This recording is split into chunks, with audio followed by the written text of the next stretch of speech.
Hey Leah, what are we watching today? Hey, we are watching Superman.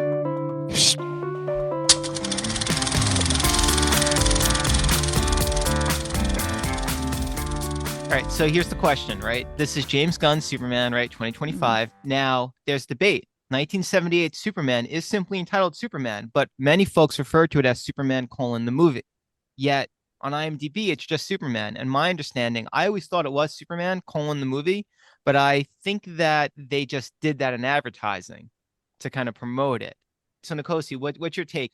Is it just Superman 78 and this is Superman 25, or is 78 Superman colon the movie? Well, first of all, thank you all for having me back. Deeply appreciate it and deeply honored, and I'm definitely excited. So thank you. Right. Our good friend Nkosi Anderson, professor of Seton Hall University, is joining us. I say that just to embarrass Nkosi. And Yeah, this go potentially get him around, fired if this he podcast goes intentionally poorly. before tenure, these will come up. These podcasts. We had a little fun with Nkosi's suit last time, so now he would intentionally he's got an open collar. No, Dress down a little. you're Was very it casual perceptive. Friday? Yes, yes, yes. You got me, Michael. Very perceptive. Yes. No sports coat today. That's a great question. I mean, for me, I've always alternated Superman 1978, Superman the movie. I don't think that's uncommon. I mean, just look at Brad Pitt's movie that came out a few weeks ago. It's known as F1 as well as F1 the movie, interchangeable. So, yeah, I alternate Superman 1978, Superman the movie. Because you bring up F1, you saw it, right? I did. And I do have to ask, what are your thoughts? I think on one level, it's a pretty formulaic movie. We've seen this before. That said, one, it's all about how you execute. Two, spectacle is an amazing thing, and certainly this movie was a great spectacle.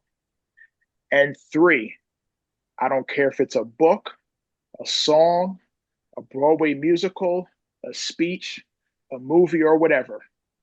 If you can end strong and on a high note, it covers a lot of previous mistakes or limits. And so I walked out of that theater on such a high. I mean, I'm just thankful that I was in New York City and away from my car because if I had been able to jump behind the wheel at that moment, I mean, I probably would have ended up in jail later that night. I love the movie. I really did. So I have my take is similar, but I ended high, but the highest point for me when watching it, like very rarely, like will I lean to Eugene and talk during a movie. And the intro, the entire intro up to the credits, like when we got to the credits, I leaned to Eugene, and Eugene, I think I said, I know that this is no cursing podcast. I was like, I just leaned to him and was like, fuck yeah.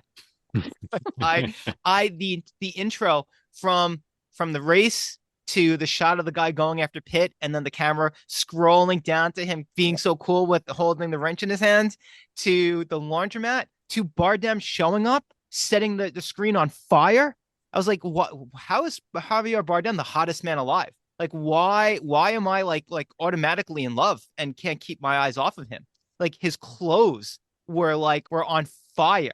Like, and the moment he spoke, like through the screen, was just like magnetic. And that was just the peak for me. And the whole film is great. Sounds like it. But I did find myself loving the narrative, and Pitt is my guy. I love Pitt. But when we meet the transition in the film and Pitt was having his moment, I was like, okay, cool.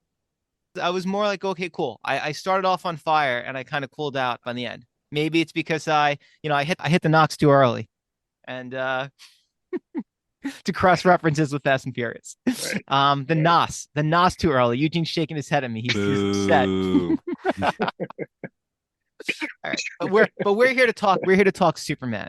Well, should we just go around? Should we go around? Like, Michael, what did you think of the movie? And then we'll get into it. So annually, I have a 4K bet with a friend of mine, and this year's bet was we kind of did two in a row.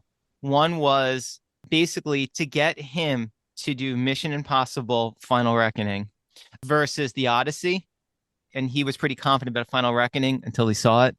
And I proposed Superman versus The Running Man, which he took. So going into this, I left the theater, best case scenario. I really enjoyed it, and I believe Running Man will be better. So that was the best case scenario for me. When I saw the first trailer, I thought that this would be fine with some misses, and I wasn't sure if it could be pulled off. I like this version of Superman quite a bit. I think for me, it would go from Reeve. Routh gets, applause for doing what he could with what he had. But for me, I think that there's a lot of potential for this actor playing Superman. I like the idea of him only being Superman for 3 months, right? Like when he saved the No, squirrel. for 3 years. Oh, 3 years. Sorry. For Him three and years. Lois are dating for 3 months. Yeah, for 3 months. Right. Thank you, Patrick.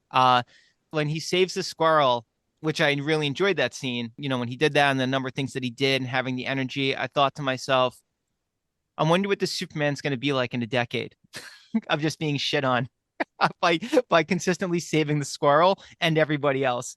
And there being not just being no recognition, but consistently being challenged for choosing the right thing simply because it's the right thing. So I reconciled that piece of it there. I did like how it just went all in and being a comic book movie. I thought Mr. Terrific ruled.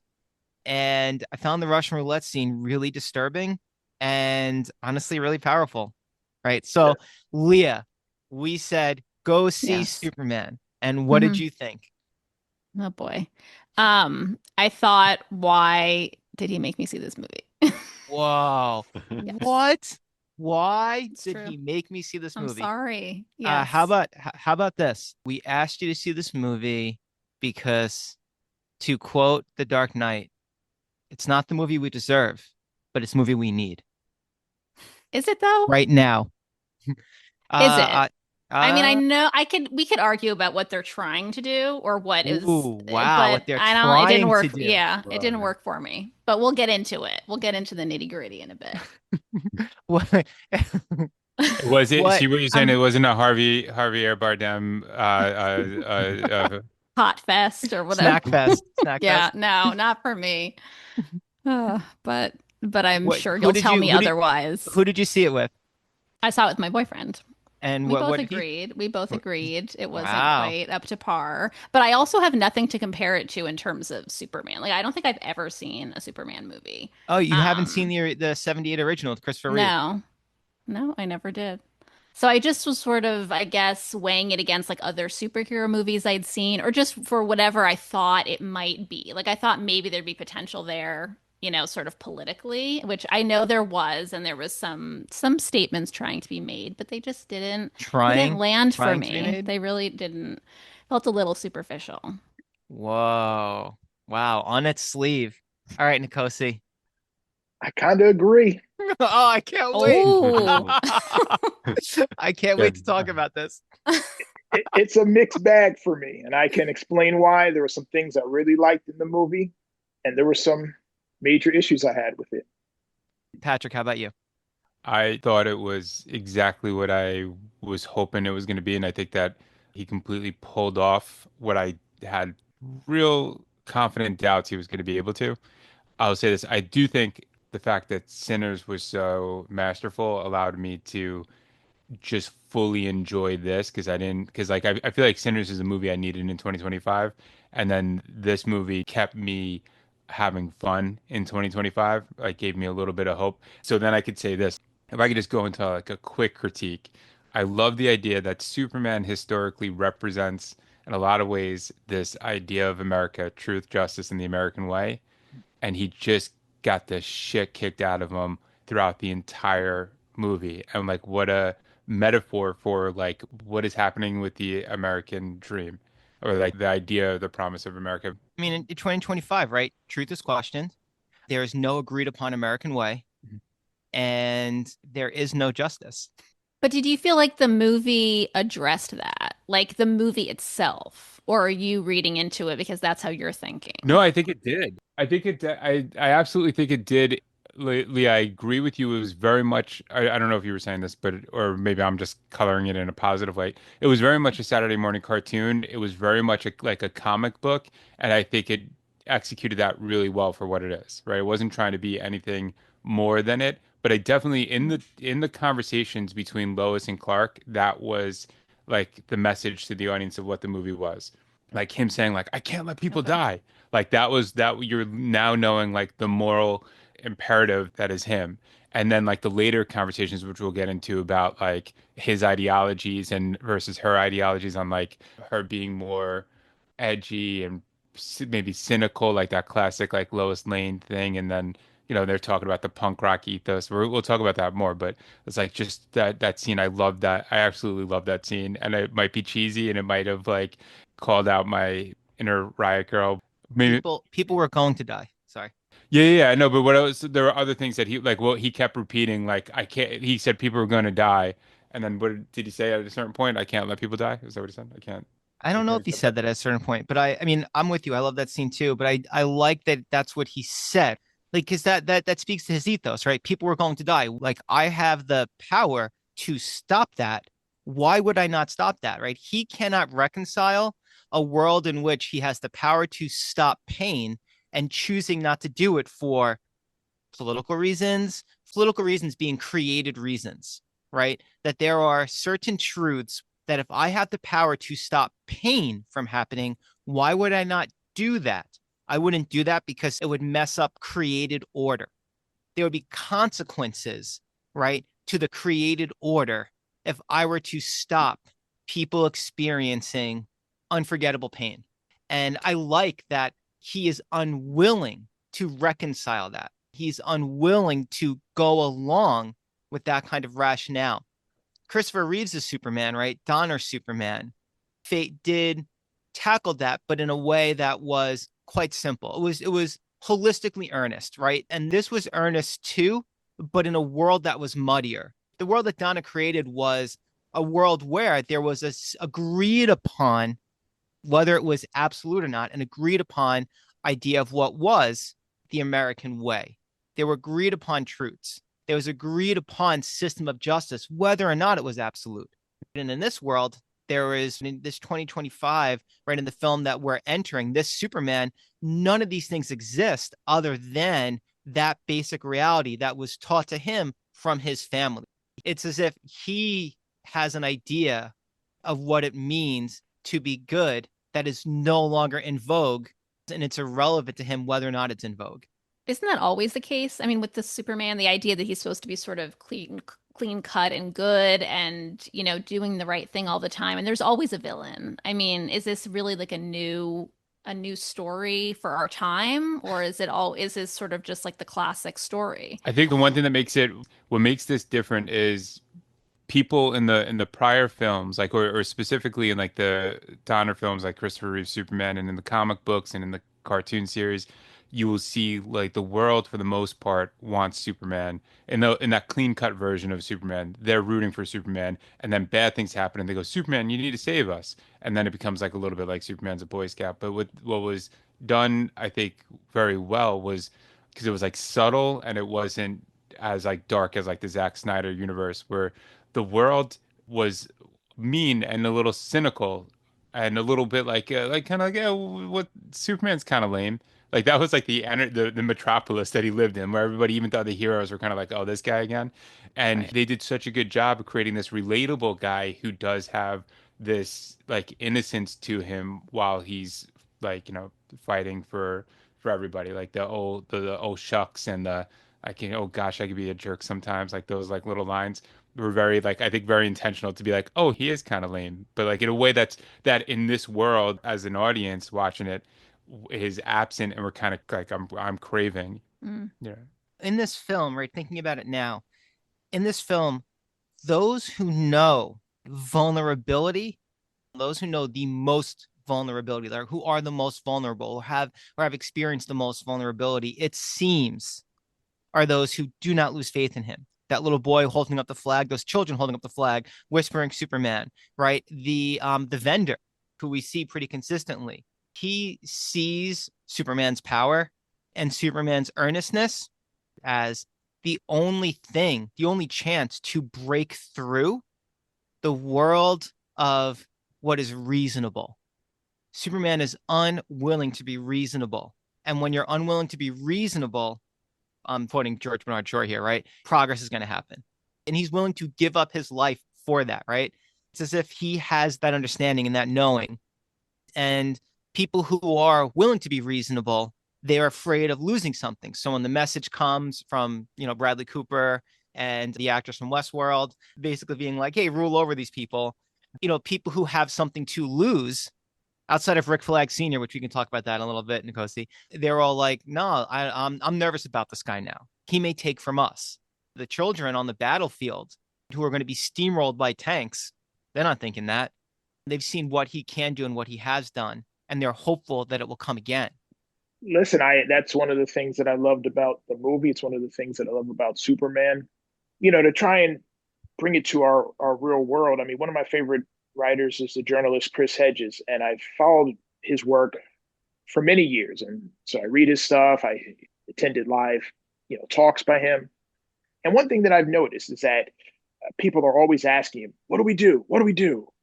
And one thing that I've constantly heard him say over the years is the following refrain. We have to first ask, what's the moral imperative? What's the moral imperative? What's the right thing to do?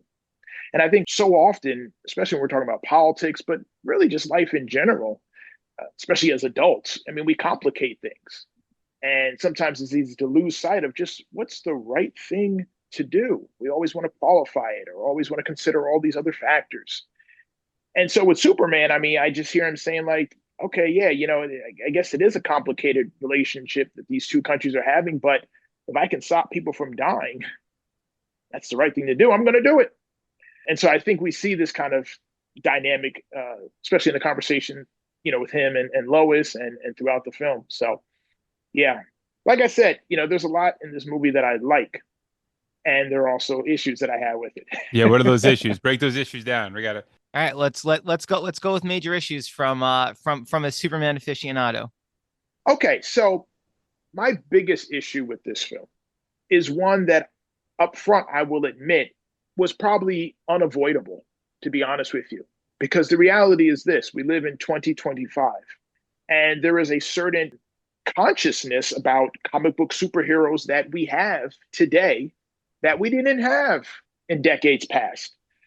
People know their comics. People come out to these movies.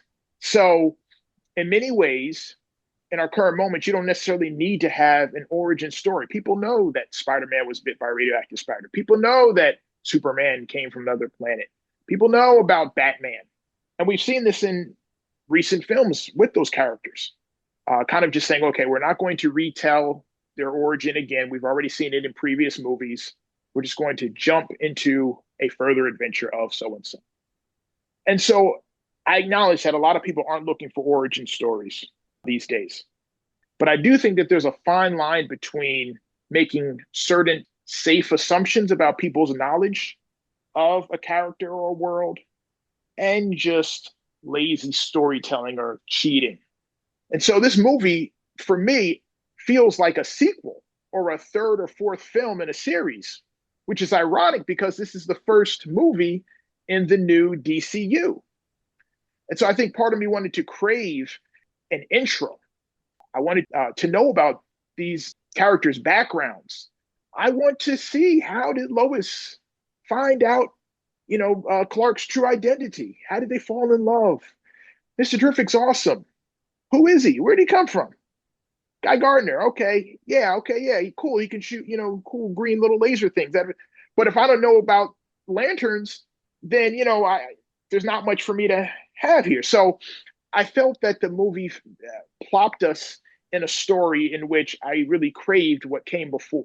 One. And then two, I just needed, as much as I love the casting and the actors, the characters, and this whole comic book world, I still needed more substance in terms of characters and relationships and background story. And I didn't get that. And that became very problematic for me.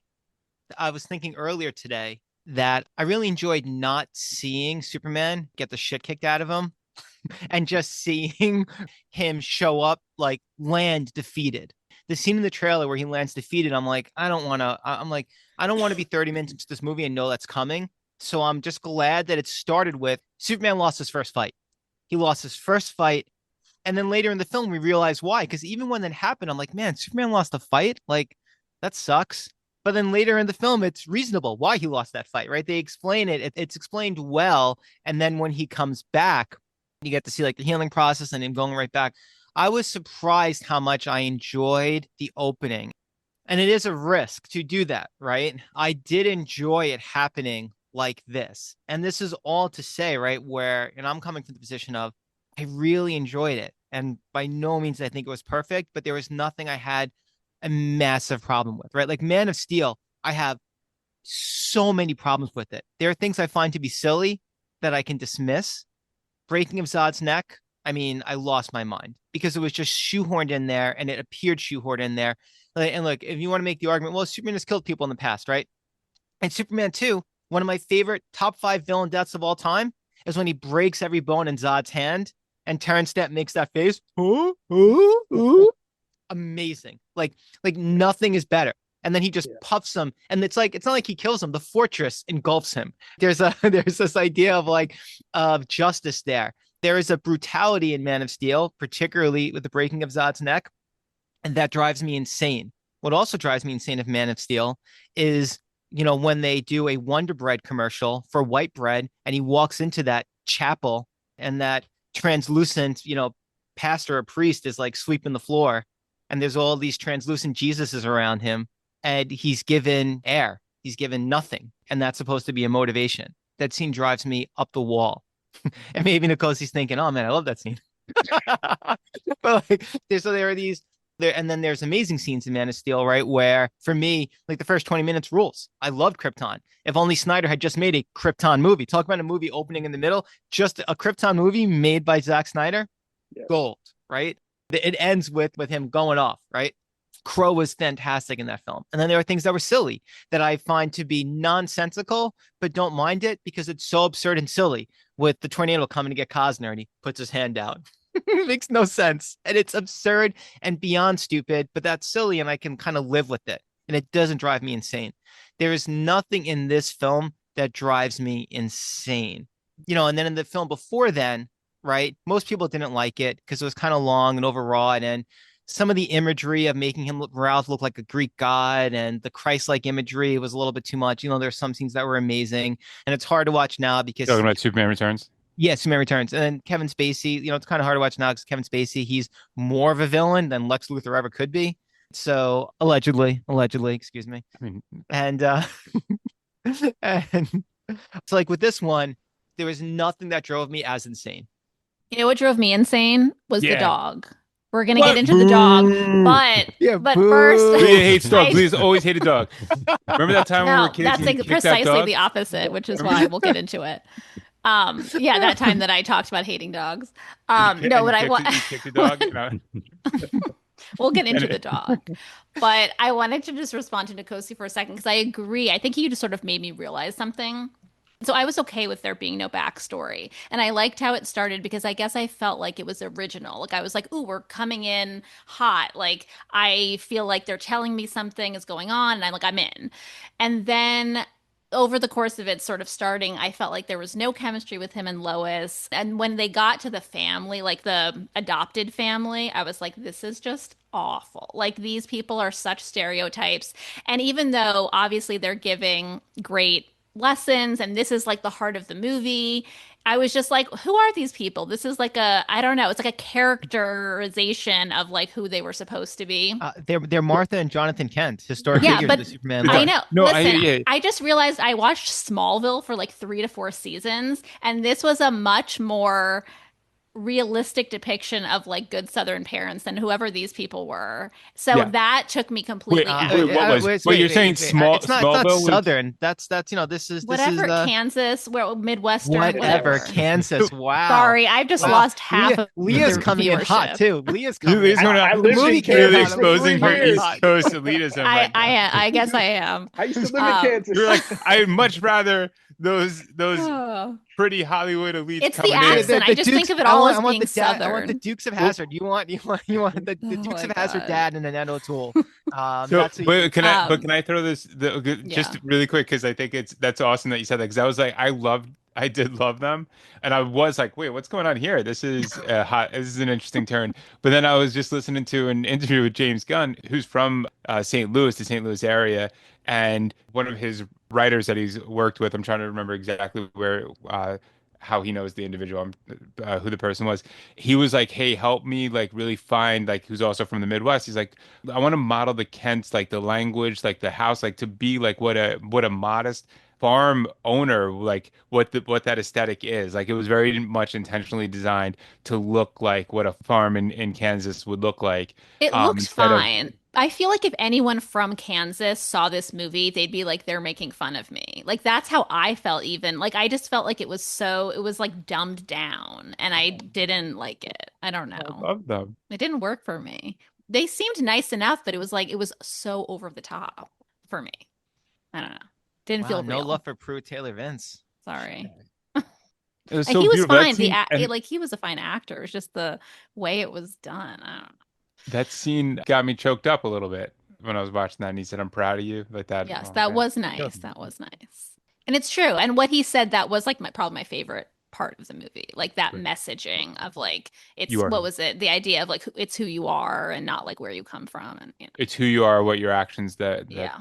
And also, like, I know we're comparing with other films, right? But like to go Sorry, back your to, choices, your actions. That's what Mm, makes you who you are. There you go. okay, yeah. to Yeah. go back to Man of Steel, right? When Costner says, "You are my son" to the boy, I mean, that's, tears coming down my face, right? That's a Yeah. great line reading. Patrick's like, Patrick wants Yeah, something to do with it, right? yeah. I'm like, come on, all right, Snyder. Really, you need to like go to therapy, work out your issues with your mom. It's just got okay. Didn't his son die? He His did. Maybe daughter, that's what it's his about. daughter. Oh, Oh, his okay. daughter? Yeah. His daughter died Yeah. after the fact, though. I mean, not, yeah, Oh. No, it's Okay. not he had a child who passed away. Maybe you're right, Patrick. during Justice League. During the Yeah. filming of Justice Mm, League, yeah. which is very sad. Respect to the Snyder family. And the Snyder, I mean, just throw this out there, the Snyder cut of Justice League rules. Just want to throw that out there. Yeah. Oh, yeah. Nikosi's with me on that. I think Eugene's with me on that too. You're the only hater here who's seen it, Patrick. That is probably my favorite Zack Snyder film. The Yeah, Snyder no, cut. it's like if I got punched 3 times and like the first time was like in the groin and then like the second time was like in the jaw and then the third time was in my like the back by my kidneys and I'm like, well, you know what? The jaw punch wasn't all right. No, Wasn't I legitimately Wow. love that movie. It was the highest point of lockdown, watching that film and absolutely loving it. Wow. It was the closest to a thrilling cinematic experience. That's Everything fine, else but was a little. that was your Tiger King. That was like we all were like, went a little insane during that period of time. Like Hannah was baking bread. And, like, those are things that people did. Like my favorite part of that, whatever it was, 5 hour movie, was the fact that you loved Aquaman coming out with a cable knit sweater and taking off the sweat. He comes out of the ocean with the cable knit sweater. Is that what it, or was, and he takes No. it off? Well, that's better than in Batman versus Superman, where he. No, no, Yes, no, no, no, no. It's better that's than the that's better groin than in punch. Justice Yeah. League. In Justice League, in the actual film, doesn't he break a glass bottle into the ocean? Like he smashes the glass bottle on the rocks. Like, yo, Aquaman, you're just polluting in the ocean. I don't think he does it he doesn't do that in Snyder's film, Yeah, no, right? because Snyder's a real, he's He may a he, real he man may of the not earth. be a real humanitarian, but he didn't do. But I'm pretty sure that doesn't happen in the Snyder cut. Anyway, we are wildly digressing. One thing we're all over the place, but one thing we haven't done. Everyone got asked what they thought of the film, except for Eugene. There's It a was lot that we haven't done. But yeah, the Eugene, what'd you think of the movie? Eugene didn't see it. He Nice. saw it this morning and missed the first 5 minutes. You missed the No, I first 5 minutes, saw it and you don't know what happened yesterday 300 in the years middle ago. of the humongous flash flood storm and missed the first 3 minutes. And it was okay. It was decent. I enjoy the characters. I'm kind of with Nkosi and Leah on the lack of follow through on the messaging or what they were trying to do.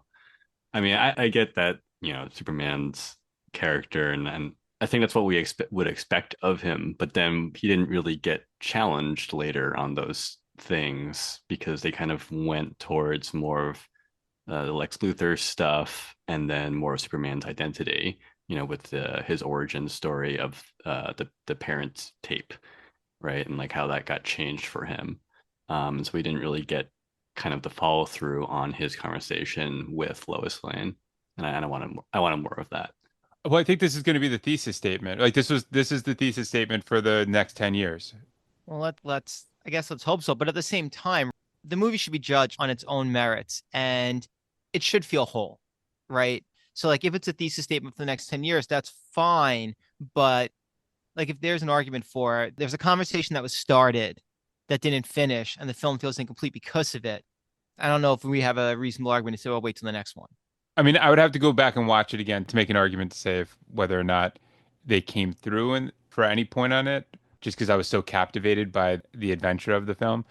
How quickly Luther gets put. I know you got, it's a movie, you got to end it, but like really, actually, I deflated how quickly Luther got put in the cop car. Like, come on, this is the most unrealistic part of the movie. This guy's immediately arrested. Like the media uncovers a story that Lex Luthor did something bad, and immediately he's arrested, and the American government goes, "Oh wow, we were wrong in trusting this guy." And I was just like, at that point, I was like, come on, I know you have to end the movie, but the film starts with the concept of truth is fractured.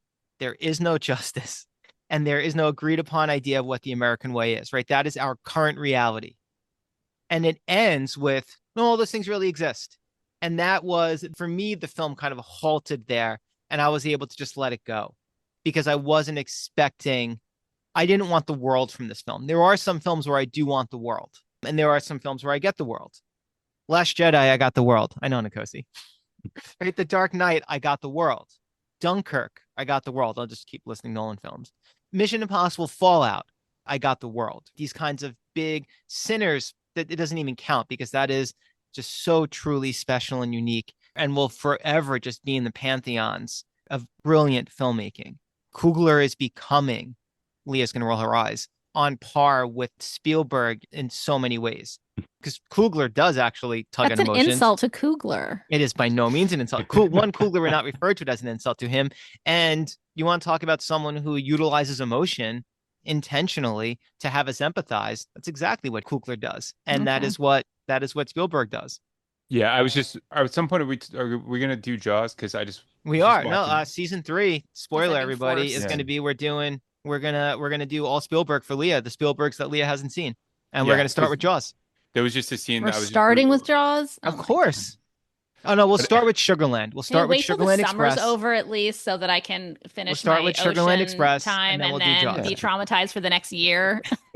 This is hysterical. Nkosi, Leah's thesis is that Spielberg is saccharine and he manipulates emotion, and yet refuses to see Jaws because it's too scary. The Jaws trailer aired before Jurassic Park, and I could not look at the screen.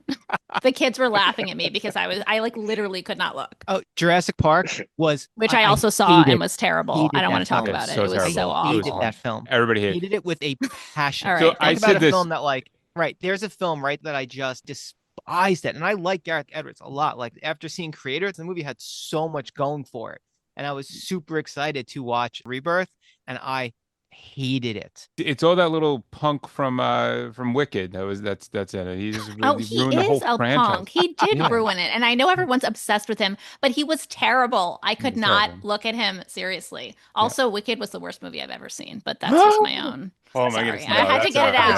I gotta say, worst movie you've ever seen? Yeah, for those listeners out there, we don't. I'm so sorry. Please don't judge her on that comment. No, don't judge us on that comment. Judge Leah all you want. That's an exaggeration, but oh man, that was a rough watch. Gosh.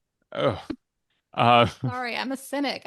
You really threw me for a loop with that. I was going to say something. Being a cynic is fine, but it doesn't mean that. I don't understand. Is Wicked a hopeful film? I'm just like, it's not it was too much for me. I just can't. It was just ridiculous. Like I just can't take those movies seriously with the singing and the talking animals. Yeah, exactly. All of it. I just can't. When they chased the goat out of the school, she was like, "Finally, order!" Oh my god. Wow. So sorry. So there better not be a talking lying in the next one. The animals were fine. Well, should we get into the animals in this one because it was a travesty? Really a travesty. Crypto, wait, but before we do that, Nkosi, were you chuckling when he throws the desk in Luther's office and Luther's mumbling with his coffee mug? Because I enjoyed that. He's like, what dog? Awesome. What dog? Stupid dog with a cape? Yeah, that was amazing. That whole scene was amazing. That's when I was like, this movie, amazing. I don't care what happens next. I'm going to love this movie. And then when he's like, where's my dog? And he's like, he's not even that good of a dog. It was like I loved it because I related to it so much. I love it. Right, he's not even that good of a dog. I definitely relate to that. You have a great dog. Your dog is fantastic. My dog is a black hole of need. Just Yeah, insatiable because black hole of need. you don't because you don't acknowledge him. No, that is so not true. You are gonna come across. I feel like No, Nkosi and I are gonna be the only two walking out of this podcast clean. no, Eugene, your critique on Superman, I think, just fell too flat for everybody. I'm no. sorry. You I, first I of was all, every expecting more from you. Eugene, that dog gets so much attention, and he is an insatiable black hole of need. It's so much. It's too much embracing and then too much withholding. That's what happens. No, not at all. All right. So we're talking about the dog, Crypto and right? how crypto is amazing. Leah wants to dump on crypto, right? So Crypto is not real, and I had a real problem with No, it. the dog, Leah. Yes, that's what I'm talking about. Not the currency. Ha ha ha. Yes, we could go there too, sure. Very good, Patrick. Gold.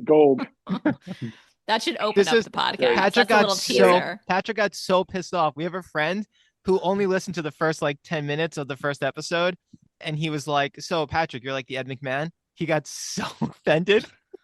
You're like the Ed McMahon of the podcast, and they're right there, Patrick. That's an Ed McMahon. You gotta laugh. That's what we're doing. Like all this gold is getting wasted on fools who don't even understand the simple late night structure. That was my issue. Ed McMahon didn't make jokes. He was just, he just. So Leah hated crypto. I liked crypto pulling him to the fortress. I enjoyed that. I enjoyed I enjoyed the "Where's my dog?" I enjoyed that whole bit as well. I didn't have a problem with the dog. It was the way they did the dog. The fact that the dog was not real even for a moment, I just didn't understand. Like I couldn't connect to it being a dog because it was so fake. Did you want a puppet animatronics, or did you want a No, real I dog? wanted a No, real that is a dog. real life dog. That's a flesh and blood dog. No, it's not. There's no way. There's not 1 inch of that dog that's real. Yes. And I could tell. If it's a real dog, I need to see who this dog is. You need to I see mean, the there were a actor? couple of moments where they're like, it's really emotional, or like you're really supposed to believe the dog is like has a personality, and it just looked so fake to me that I was like, you just totally lost me. People in the audience were like, "Oh," and I'm like, it's fake. It's a fake dog. Wow, Like, were how you are you ruining people's responding to experience? this? Were you throwing stuff at people and saying it's fake? What is wrong with all Yeah, of you? you It's know me. fake. You know how I love talking in movie theaters. I thought No, in I this was one, just maybe like you would. hiding my. She did the my same head thing in in my Toy hands. Story. When God, I don't think I've Turkey's ever seen Toy Story. You've never seen Toy Story? I like, may "Why would have I watch seen it? It's fake." at one point. God. Wow. Yes, I did think about this because I was like, well, obviously there's animated animals. I don't have a problem with it. But this felt different. Like, has this ever been done where it's like a totally fake dog? All the time. I don't even Can know you what see- you're showing me, but I don't I believe can't. it. I'm sorry. I'm trying That's to not real. This is so James Gunn's dog. It isn't obviously. It's I'm teasing you. It's an animated dog, but it's Mhm. James Gunn's dog. He used his dog to like illustrate. Like that was the basis of. Yeah, I believe that. But So there's an emotional truth. That dog's spirit was captured in the film, and it's based on. It's like Snoopy's not a real dog, but it doesn't mean we Mhm. can't empathize with Snoopy.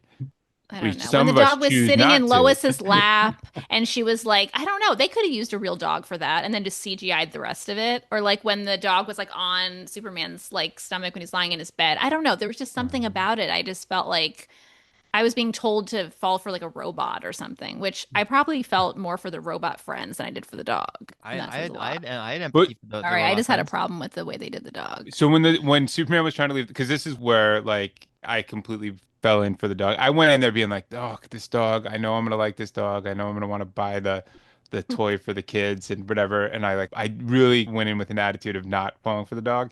And then when he's trying to leave the fortress and the dog keeps nipping at his boots, I was like, that's what my dog used to do. Like, and then I was completely sold. I was Oh like, my God. Great. like that part was like, ah. I was like, that's Sparky. All right, Nkosi, crypto. What'd you think? I had serious concerns going into the movie just based on some of the promotional material. I didn't know what to expect, and I'm not as familiar with him from the comics, so I had some apprehension going in. So I guess maybe my expectations were low. I don't know. I didn't have too much of a problem with him, but the point that Lee is making right now, I mean, is definitely sticking with me. I think it's a good point. Hey, any argument against CGI, I'm for the most part, right? Yeah, Like, just never anticipated that we would get a real dog. I just accepted that we were going to get a CGI super dog with a cape on. I right. just accepted that going in. This isn't Spielberg. This isn't Nolan. You're not going to get a real dog. You know, Right. No practical effects. Well, at least no Spielberg would practical. use a real dog. I'll give him Yeah, that. yeah. He used a real monkey in what's that? Whatever that most recent one was, the Fablemans movie. Wasn't that like a Yeah, of course. monkey? Yeah. Yeah. So Yeah. they tried to train it, and it's like I'm just sick of all this You gotta train it. shortcuts. I'm over it. Yeah. Ugh. So Lex Luthor. What did we all think of Holt as Wait, can we Lex just circle Luthor? back one more thing, and then Eugene, you could edit this out. But Leah's argument is like they had to kidnap a monkey, domesticate it, train it. Where meanwhile, this guy just animates a dog. Maybe the monkey likes working. I don't know. I'm sure it does. Oh my God. And the opportunity to be in a Spielberg film. I mean, who would pass that up? Right, that is true. Exactly. Wasn't the monkey's name Crystal? I think it's like a famous monkey Was that it? has worked for I have years. Yeah, no I idea. think so. I think this is true. Going into this film, I was hoping that Lex Luthor would be someone who hated Superman simply because Superman arrives and takes the attention Luthor believes that he's entitled to, and he hates him for it. And I believe this film had some of that in it, and I did enjoy that. I thought he was an edgelord, sociopathic, tech-esque billionaire that met the moment. Yeah.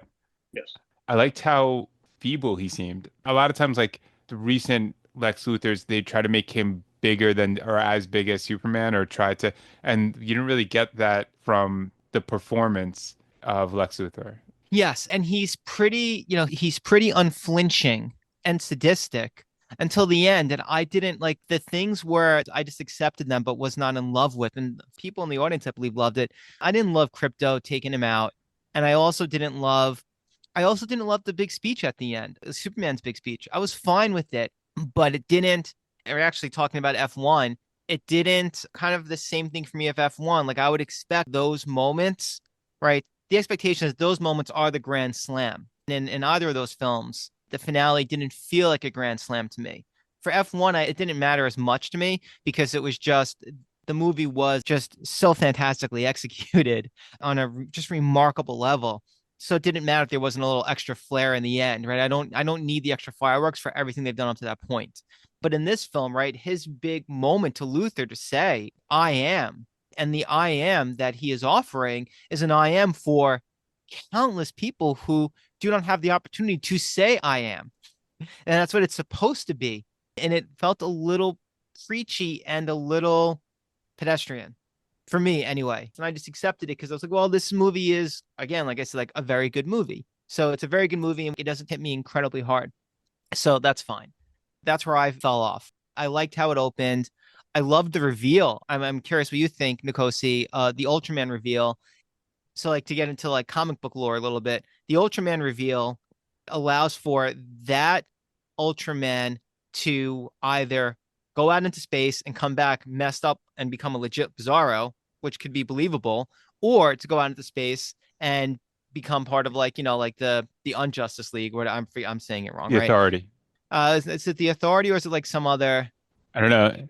All right, comic nerds, hey, get us back in the chat. Justice Unlimited? I forget. I thought he was part of a different group. But anyway, I liked that reveal because I always want to be excited for a Bizarro type figure. Superman 4 does not succeed in doing it. You get like the Sun Man or whatever that guy is. Nuclear Man is lame. Nuclear Man is lame in Superman 4. And you don't really get anything comparable to that. And then I enjoyed what they did here with that. So I was game for that. Nkosi, I was curious what you thought about that reveal. And did you see it coming? So I like the reveal. I like the nod back to Superman 4, Nuclear Man with the strand of hair. Yep. Right. I like that. Love that. I like the reveal. Now, after seeing the movie and talking to people, apparently a number of people saw it coming a mile away, which was shocking to me because I did not.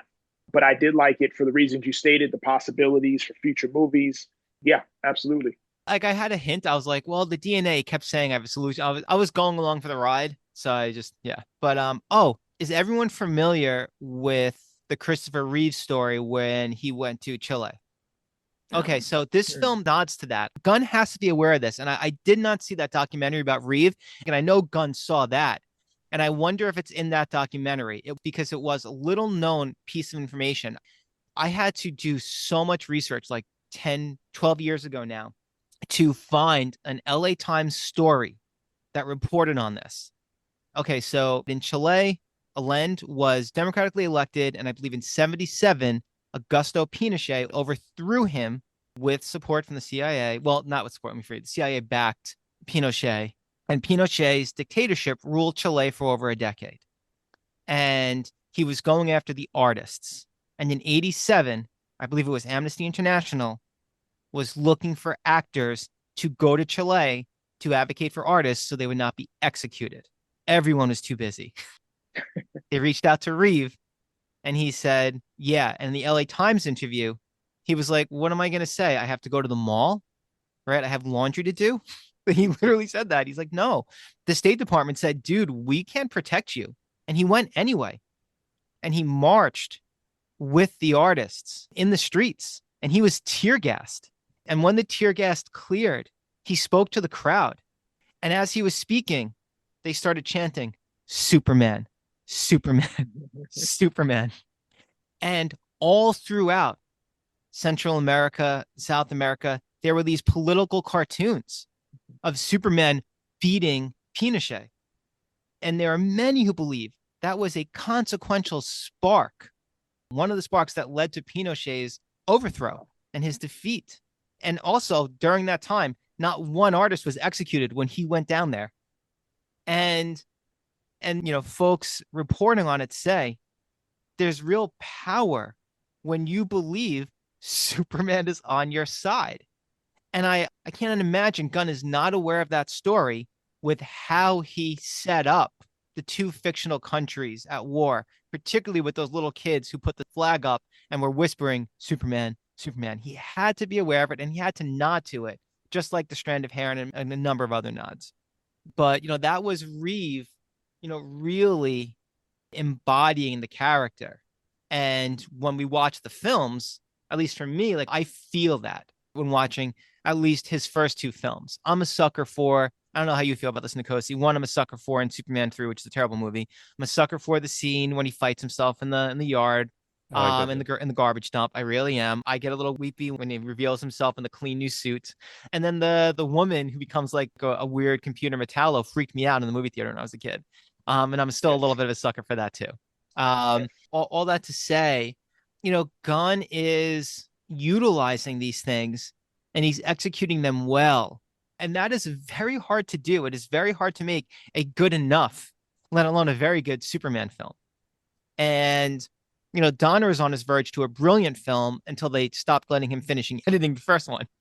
So Leah, just real quick.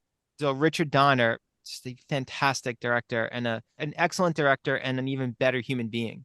Donner was hired to make Superman 1 and 2 together. And he was in the process of editing them and fighting with the producers who, by all accounts, were not the best people. And they just fired him. That's why Gene Hackman, he left. He played Lex Luthor. He refused to come back to shoot more. Margot Kidder refused to come back to shoot a ton more. Oh, wow. These are the original movies you're talking about? Yeah, the original movies. So the first Superman movie is like 80% a fantastic film, and then it kind of falls apart in the end, but it doesn't necessarily matter because everything else they got right. And then Superman 2 has a lot of really fantastic stuff in it.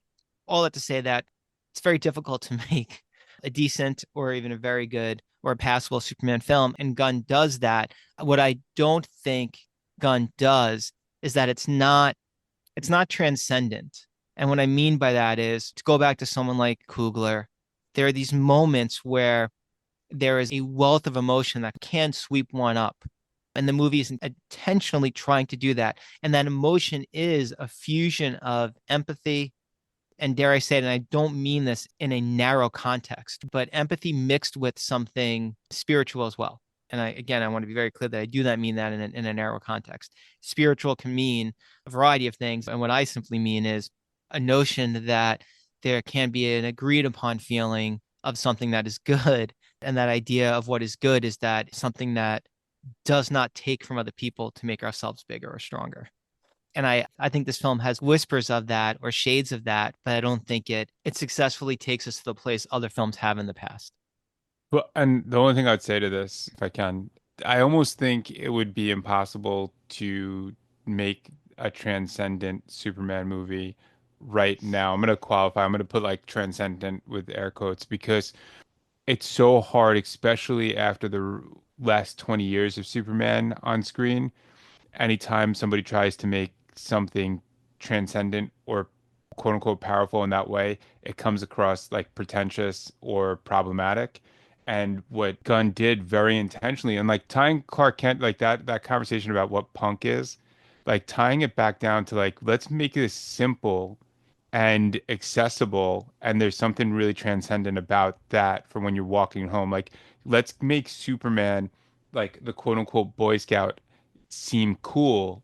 That will be more transcendent when you leave the movie theater than how the film as a film will hold up 10 years from now. And I think he was very successful in doing that. Like he was successful in the fact that like I would want my kid to watch this movie, and I'm glad my kid watched the movie to be able to be like, okay, I can relate to Superman, and if Superman can make a choice to be good, even if the world doesn't expect him to or call him to make a good choice, I could still have the option to make a good choice. And that I thought he was, that was my favorite part of the movie. And it might, you know, call me a sucker or sappy. But that part where, Lois Lane says, you think everything and everyone is beautiful. And he responds with, maybe that's real punk rock. Like that spoke to me. I was like, I love that, especially like as a kid in high school in the late 90s, early 2000s, where the punk ethos turned into this like real nihilistic, self-serving, really fell into instead of it being about a social movement, it became about like the individual sense of entitlement. And like I love that reframing and pulling it back into this like the sensitive punk, the Joe Strummer, not the Joe. Yeah. It also is like punk rock now. Like to do that is so anti, what everyone else is doing, whatever there's just so much hatred. So to be good and to see beauty and to choose to do that is kind of like punk rock right now. So I kind of like that takeaway. But I don't believe for a second that Lois Lane was a punk rocker. I'm sorry, but that just didn't work for No, she me. was like, but she was like she was a poser. Like she was like, Okay, she probably had a I believe Rancid that. album. But the idea they're actually talking about punk, like they're not really talking about punk. They're talking about like radio pop punk or something. I don't No, there know. was, That's what she was dissing him for liking, yeah. right? She Right, was but dissing what him what for kind of liking that. punk was she? She was like an actual punk rocker. I don't She was know. saying back in the day she was. I believe that. Okay. Well, because like in James Gunn, I don't know if you know, like he was in his youth was a real punk rocker. Like he was like a real punker. Okay. Like in the whatever like late 70s. Mm-hmm. That was like his whole thing. And he Okay. started out as a musician. He had a band called The Icons. That you can like they were a failed punk band, but he was Mm-hmm. like a so I think him speaking to that, he was speaking to an idea of what people think punk's supposed to be versus what he believes punk to be, you know. Okay. So like I agree with you. I think I buy her as like a kid in college studying journalism with like a Clash poster on the wall, but I don't know if she fully embraced that. Yeah. Yeah, Okay. that's my defensive. And this is also why I love Superman. Nkosi, you familiar with Superman versus the Elite? I didn't read the comic, but I did watch that DC animated cartoon, and it's good. It's real good. And the Elite actually are like these British punk rockers who get superpowers, and they go after Superman for being a square. And they're like, you're so easy to defeat because you're predictable. And that is how Superman is so consistently dismissed, right? I can't stand it. The idea of being dismissed as an idealist. Well, that's not how the world is. No shit, but it's how the world could be, right? And if one's unwilling to strive for how the world could be, if we can imagine the most horrible things happening in this world, why can we not imagine the not most horrible things happening in this world? If we can imagine ultimate destruction, why can't we imagine societies where there's the least destruction or striving towards harmony, not utopia, but consistently striving towards it? And often an active refusal to that. And Superman suggests, well, maybe not that.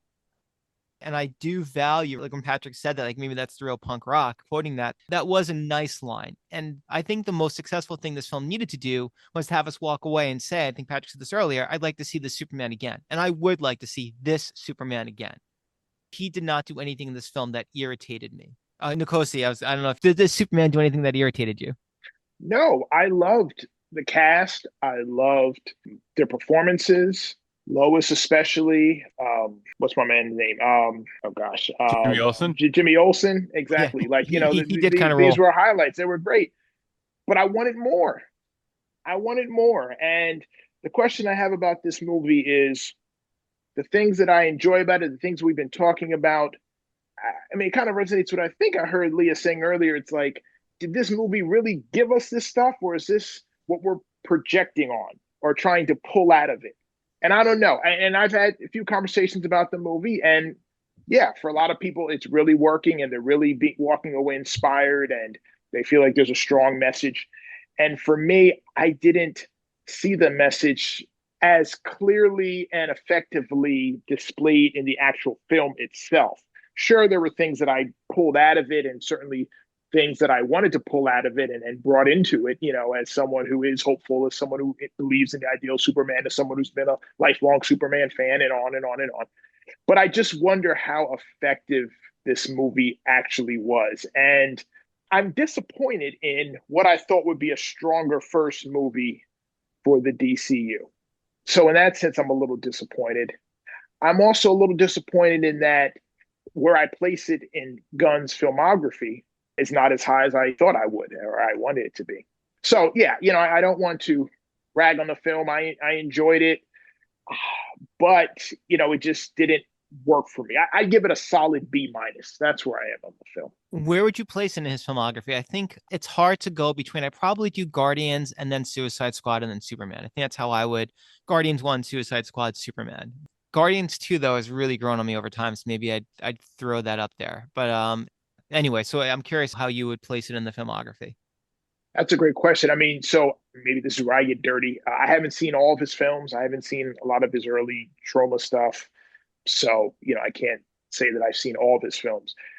Of the films that I have seen, I think Guardians #1 is clearly his best. I think that's a top 3 MCU film. I think it's a great film. It does what I wanted this movie to do. It introduced us to characters. It introduced us to a world, and we got to see these people interact. And I walked away with a message, a positive message. I was inspired. I was moved. I was a better person at the end of the film than I was in the beginning. But I do think that's his magnum opus. I think that's his best. The only thing I would say is I agree with you, but I also have to say, and this might not be a fair thing to say, Guardians is easier to do that because you have flawed characters. And when I went into it, I wasn't familiar with it. So you have these flawed characters going on a journey, making choices that you didn't think they were going to make in the beginning. And that always gets me, like where with Superman, I'm so familiar with it. And I'm like, oh, he's gonna make the right choice. And that's a hard place to start. So to be able to get to a point where he made me get pulled in and find him interesting was like already such an accomplishment. So I guess it was like it's a high bar, and I felt like I wasn't expecting him to make a movie that reached or came close to a high bar. Where Guardians, I just went in being like, okay, we'll see what this guy does. He wrote Scooby-Doo. Can't be all bad. When Guardians, I don't know if Leah remembers this, when Guardians came out, like on Blu-ray, we were both working at Harlem Children's Zone, and students were wearing Guardians t-shirts, likely Guardians t-shirts that I bought for some kind of party we were going to or something, and some kind of a field trip, and everybody had a Guardians t-shirt for the field trip. And a couple of students really talking about it in a way that made Leah curious to want to see it. And I said, well, the Best Buy limited edition Blu-ray cassette tape Steelbook just came out, and I like, why don't you come over and watch it? We watched it, and the prison scene. She was just like, why are you making me watch this? Like, they're breaking out of the prison. This is the scene in the film where everybody's just, with the film's running on all cylinders. We're all having a blast, right? Rocket gets his weapon. That's awesome. There's a 360 shot of him shooting everybody. Groot is like, they're rocking and rolling. 99.9% of people are having the time of their lives. And she just turns to me and she's like, what the fuck? The one person who's seen the movie, it's like, no, you lost me. When he's like, oh my god! Every time it gets me every time when he's like, "What do you need the arm for?" And he's like, "The leg." The leg. What do you need the leg for? I don't know. It just went right over my head. Did not work for It's like I me. just I just thought I didn't think you'd actually get it. I thought it'd be funny. Oh my That God. But that yes, I Cooper do remember performance. watching it. I remember I had like a vague memory of it, just like washed over me. I agree with you, Nkosi, and it's funny because as we're talking about this and all of your critiques of this film, I thought he did a lot of these things with Guardians, and they were successful. There could be a variety of reasons for that, and I think what Patrick is touching on is those kinds of characters and the accessibility and the possibility of those turns. I think do speak more to Gunn, and at the same time, though, I did find success here. Yeah. I love the fact that Superman's worthy of our reverence, but in the movie they didn't revere him, which I thought was just like, and I'm thinking about like the interactions with the other superheroes, so they're like, all right, man, whatever. Or like he's like my son's favorite part of the movie was like the conversation Superman was having with Lois Lane. Meanwhile, in the background, they're fighting that like large like jellyfish monster. Yeah. Like it's That's like those things amazing. are just awesome. I'm like, yay. That is a great scene, right? Well, He's like, obviously they the don't kid they don't isn't going need to me. understand that, that complicated conversation. So he's going to be Nobody like focused on that but other he thing. understood that like Superman, like the part where he's like, no, they got that. Like he Oh, understood like that there was something cool right. going on in the background, and he's having this. Right. Yeah. I think, Patrick, you made a great point earlier when you talked about just how difficult it is to make a Superman movie. I mean, he's just such an iconic character. There's so many generations of Superman lore. I mean, frequently we hear about how difficult it is to create an antagonist for him. I mean, he's literally the man of steel. So whereas other, someone like Batman, he's just a human, or, other superheroes, they have vulnerabilities. Here he is the most invincible being in the world. How do you create fear and an antagonist for him? So for all those reasons and more, it's just such a giant task to try and create a Superman movie. And so I'm glad you brought that up. And I definitely want to acknowledge that. And yeah, I mean, I think people are loving this movie. I mean, that's the general sentiment that I've received. I have seen a number of people share some of my criticisms about the film's shortcomings, but yeah, no, I'm glad we live in a world in which we have this film. And I'm sure like after I've watched this movie like 5 times, I'm gonna be like, yeah, Nikosi's right. I'm so Well, but I'm No, like, but I'm still gonna be like, woohoo! I'm gonna be wearing my crypto T-shirt, and hey, it's I was just following Leah's lead. I mean, You're just pretending to dislike it so that I'd have someone to, to ally it's with. this it's this thing where like Nkosi and I have talked somewhat often about episode one and a very specific moment in episode one, the Star Wars prequels. And I remember being in the theater in episode one. I remember being in for all three theaters, and only in episode one was there this moment, right? I know I keep talking about transcendence, right? Where I felt the butterflies in my stomach like I do when watching the original trilogy. And that's that scene, right, where Obi-Wan is, hanging, he's about to fall, and Darth Maul is already killed Qui-Gon Jinn, and he's using his lightsaber to try to cut Obi-Wan down. And then Obi-Wan is using the Force, and the music rises, and Darth Maul's got that weird look on his face, and then he slices him in half. And when the music rises, and Obi-Wan's concentrating, and the lightsaber does a little move, I'm like, there's a kind of magic here where I am believing in the impossible to do something that will serve humanity or the galaxy. And in all the trouble with that film had that moment where for even just a moment, I was 100% all in. And not all films need to do that, or do I expect all films to do that? But it seems like this film has a lot of great moments, but it doesn't have one of those. has one of those every 5 minutes. You just took it for granted.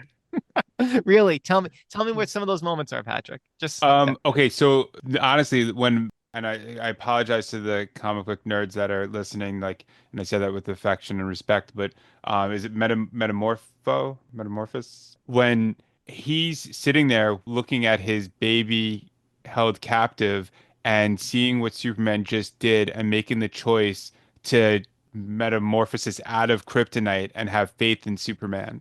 That did it for me. Like that type of thing. Because that is us. Like in that moment of like, the world's really scary right now. Like, am I going to have faith in that someone else will carry with me? If I'm going to be vulnerable, will somebody be there to look where I can't see or reach what I can't, what's out of my reach.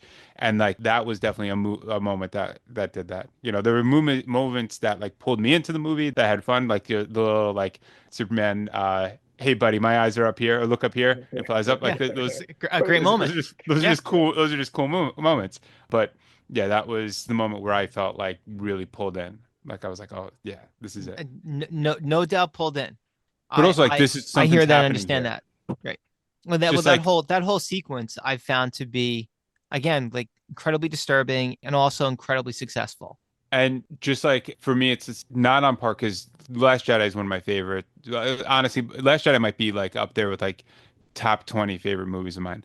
Nikosi's not gonna like that one. Just you know, maybe that's the real punk rock that I'm making these comments. I'm just that's what this movie has done for me. I just let it all hang out now.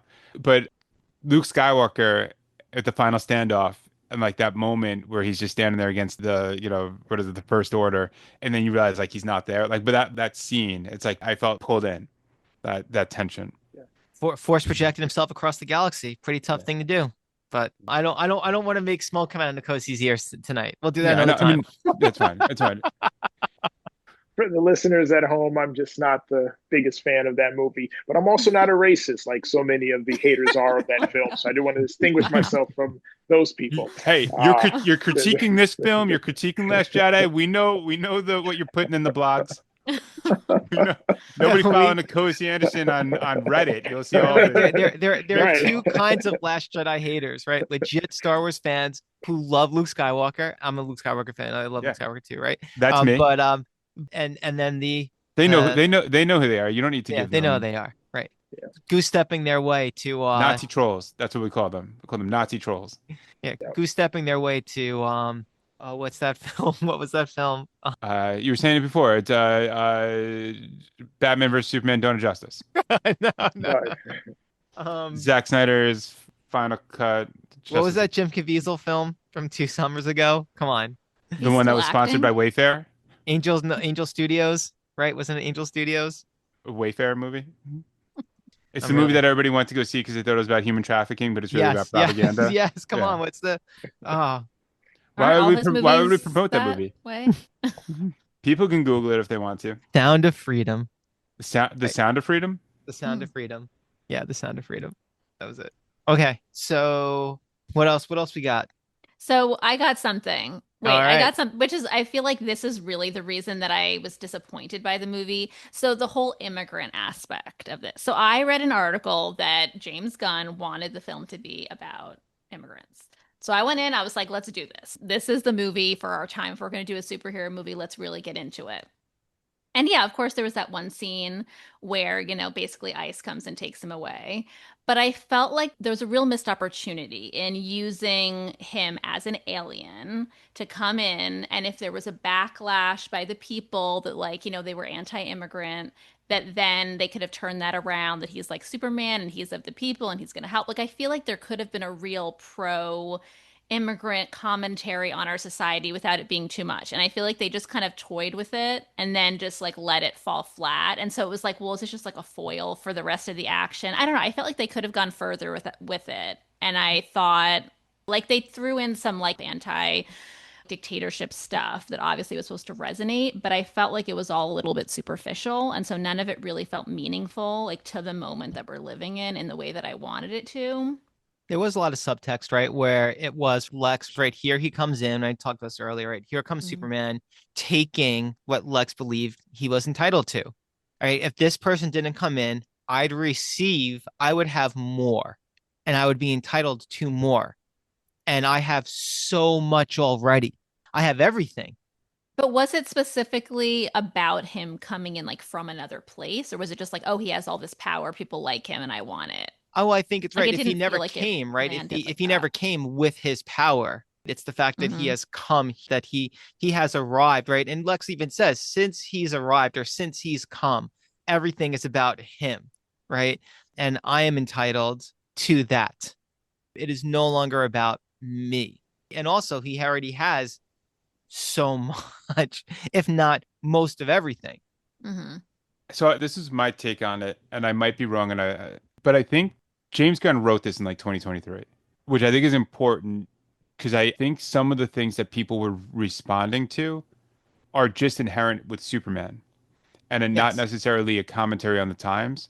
But I think like really with like Lex Luthor is about that idea of like entitlement and exceptionalism versus Superman, which is just about like citizenship and justice and service. And I think that people reacting to it is like, whoa, that's not, I wasn't talking about you if that's how you're taking it. Like that's on you, you know. Like I don't think it was as pointed. I think James Hmm. Gunn would certainly be like, fine, if that's how you read it. Yeah, absolutely. If Hmm. that resonates with you, because like I think like the film being a message about immigration, Superman has always been a message about immigration, right? That was when it was written in 1930, 38. It was about Right. two high school kids who are immigrants. So like that's always been part of the story. And I think people are just reacting to it. And I think who James Gunn is and who he's like shown to be, even like in his provocative nature, is like, yeah, I'll call it out. I'll call this out. Well, the fundamental problem with the film is that Superman is a 20th century hero. And in the 20th century, there was a different idea of what it meant to be American than there is now. Yeah. In the 20th century, what Superman values, an immigration narrative, is valued, right? Hmm. Working to serve this new idea of what it means to be American was valued. Community was agreed upon, valued, regardless of where one comes from, coming and then selflessly giving to this nation Right. was, for the most part, holistically valued. Yeah, I Like agree none, 100%. I right? think None of that's those what things they are should have been valued now, pushing and that's here. just inherently controversial, right? Even if they're just mildly, and they're not pushing it, right, Leah? Like it's mildly, Hmm. it's in there, and it's almost, I don't want to call it superficially in there. It's in there, and it's in there in a way where it's not, I keep saying transcendent, but right, it doesn't feel like it's not coming at the core of us, right? It's Right. pretty tame, and people are offended by it Yeah. because it is not what is valued now. And not only is it not what's valued now, but there is such a real joy in going after even the whiff or a hint of something like that, that going after it is more fun than not, or just being like, oh, that's always the way Superman has been. This is an era of rewriting the history of the 20th century, of rewriting the history of the 19th century. We are literally rewriting American history to create a new narrative that dismisses those ideas. Yeah, maybe that's it. Maybe they can't do it now, or it doesn't work anymore, or no one would see the movie. I don't know. Yeah, I saw something like Kellyanne Conway was bitching about. I mean, we're getting too political, but it's like a woke movie and no one's gonna see it, blah, blah, blah. And I was like, all right, well, I'm sold. Now I want to see it. But yeah, it didn't really work in the way that I hoped. I hope maybe it'd be a little stronger. Like I didn't want it to feel heavy-handed or like it was lecturing to half the population, obviously, because that will alienate and that doesn't really work. But I hoped that the metaphor could have landed a little bit stronger, but it just felt like it was being used like for action and fun. And so that kind of didn't work for me. But I'm quadrupling down on Transcendent because when Sinners came out, right, and again, that film was, right, again, quadrupling Transcendent. down, Transcendent. Thank you, Yeah. Patrick. Nothing stuck to that film if anyone went after it.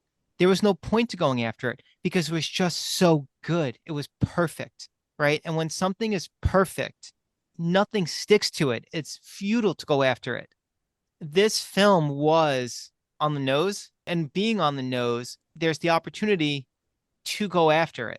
This film provides room for hate to breathe in its space. There's nowhere for hate to go with a film like Sinners. The only thing I'm going to say, Sinners requires some basic critical thinking, you know, that you could just like love it. But like Superman, people are going to go without having to think. And people identify with Superman, whether you're somebody who lives your life like Lex Luthor, whether you're somebody who believes in your own specialness and your own exceptionalism, like you hijack that Superman S. So they're going to walk into the theaters. That's why you have such a protest in anything that speaks to goodness, because that's a bigger threat. You know what I'm saying? Like, so like that's where the problem is it's not that they were going out with a message, because I truly don't think that they were going out with a message. I think they just were trying to tell a Superman story that made sense and that was interesting, and the rest just falls in line. Yeah, I understand that. Superman inherently is problematic to hateful agendas. So any Superman movie that's coming out is going to be maybe not a Snyder Superman movie, is going to be problematic, right, to a hateful agenda. So might as well just say, well, that's not how Superman used to be. Because why even have the argument then to say, no, no, no, the Reeves Superman wasn't like that. When the moment you get into the argument, you're breathing oxygen into the hateful argument that says, well, that's not how Superman used to be, right? So to dismiss it outright before one person gets a chance to see it, and then if they go to see it and they say, oh, yeah, that's right, this Superman is presenting an agenda that's different from what I'm used to or from my understanding of the world or from my own history, it is contaminating someone's perspective before they go into it.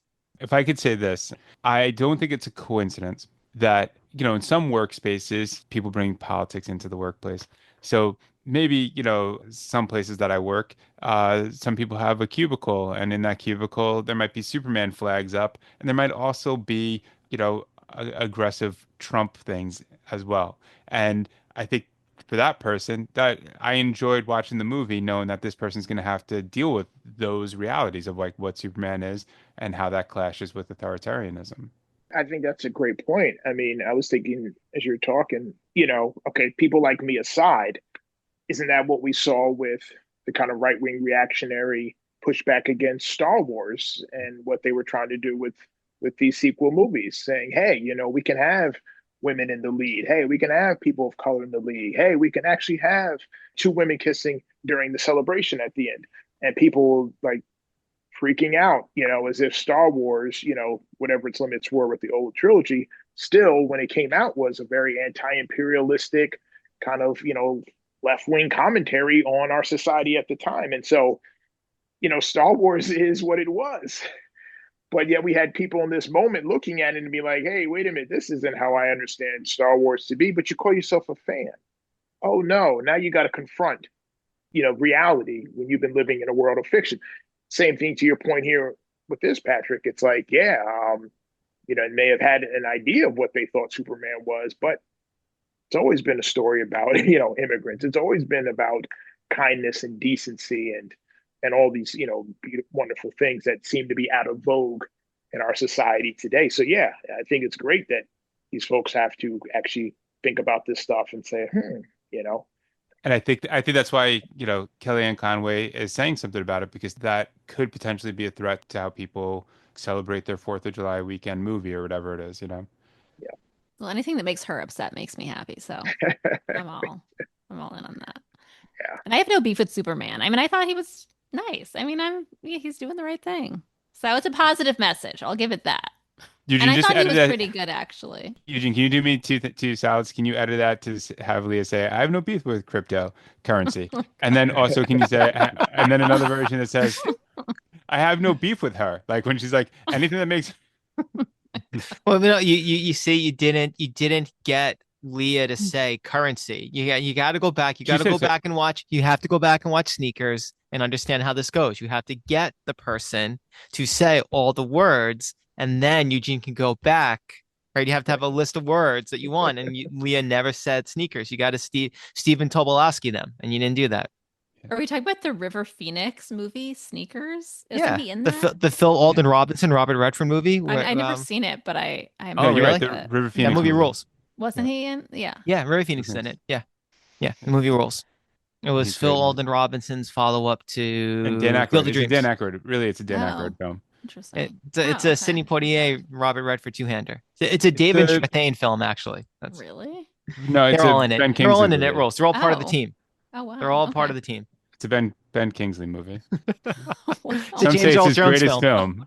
film. Some say it's Ben Kingsley's finest performance. Oh. The movie rules, Leah. It really does. Like Okay. just a nice, fun, old Is it school. a Lots of great kid-friendly actors. vibe or no? Yeah. I mean, I Yeah, saw okay. I saw it in the theater. When did it come out? Was it like 92? Yeah. Maybe.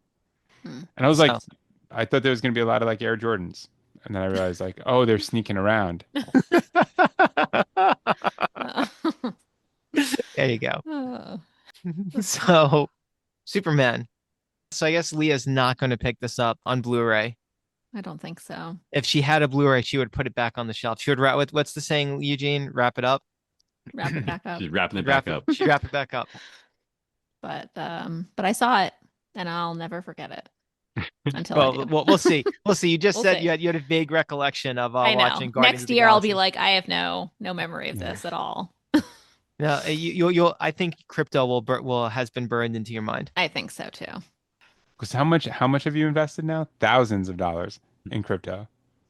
All right. I'm just not responding. No, I'm not talking about cryptocurrency. She has a lot of crypto plushes in the backdrop behind Oh her. my God. A These ton of are them. investments. She has an eBay store where she just sells crypto stuff.